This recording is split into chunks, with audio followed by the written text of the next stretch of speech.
My name is Oscar Abella. I am a columnist for the Villanovan and also sometimes a reporter. I'm Jake Schonecker. I am political science major, so I guess that counts for something. I write for the Villanovan as the, I would say, token conservative columnist. Well, I'm a political science major. I write for a column for the Villanovan weekly. I'm a member of, the advisory board for college Democrats. That's my big thing. If it's liberal and happening on campus, I try to have a hand in it.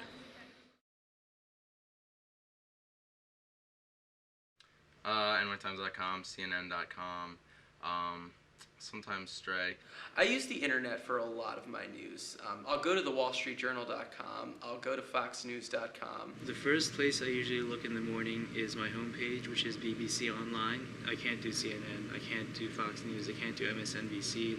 They're too conversational about it. I mean, I try to pick up a newspaper when I can on campus. I get updates in my email from the Washington Post, which I like. I am on the internet for news all the time.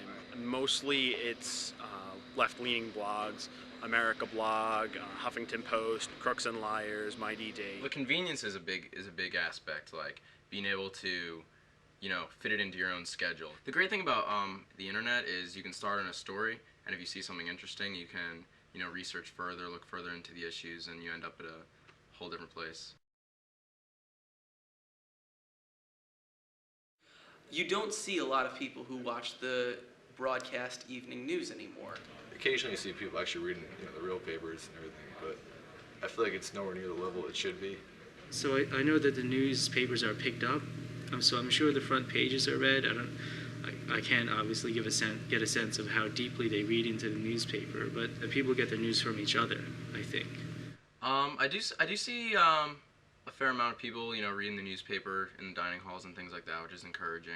Can't say I've seen too many students reading the newspaper. However, they are stocked every morning, and by the night, the papers are gone. I know that they're emptied on a daily basis. You've probably been through the dilemma where you want to eat, but you don't have any friends to eat with. So there you go. You sit down and you're by yourself. Like, why not get a paper? And a lot of it depends on ease of access. It's kind of hard to say. I feel like if they do get the news, it's from something like CNN.com that'll give it to them, really quickly, just straight to the point. It's going to catch up. I'm not sure that the average Villanova student is as in tune with political climate or the world news as maybe would be like to be desired. They do place news lower on the priority list. Okay. It's a really difficult question to try to answer because the prevailing, idea is that Villanova students are very apathetic and they don't really care, especially about politics. I don't think a lot of that's true. If you're a finance major and you get really into it, you're going to be watching the Wall Street Journal every day. You're going to be looking at financial headlines. They have to be on top of the news, a certain type of news, in order to be successful and stand out in some of these classes.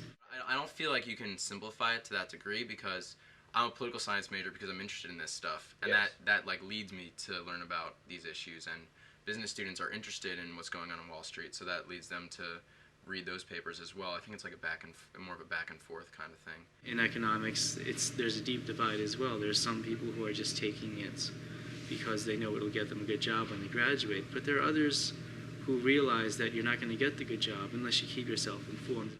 You can bring your knowledge of the world or of business or of anything to the classes, and it enriches that. And it also, things that you learn in class might lead you to go and learn more about it in the papers or in the news.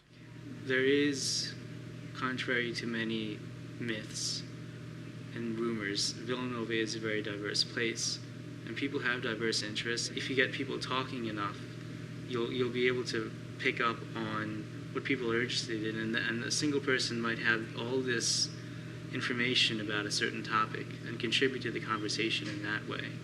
And someone else will pick up on that passion, and they'll learn from each other, and they'll learn because they'll have different interests that attach people to different issues and get them to follow different things.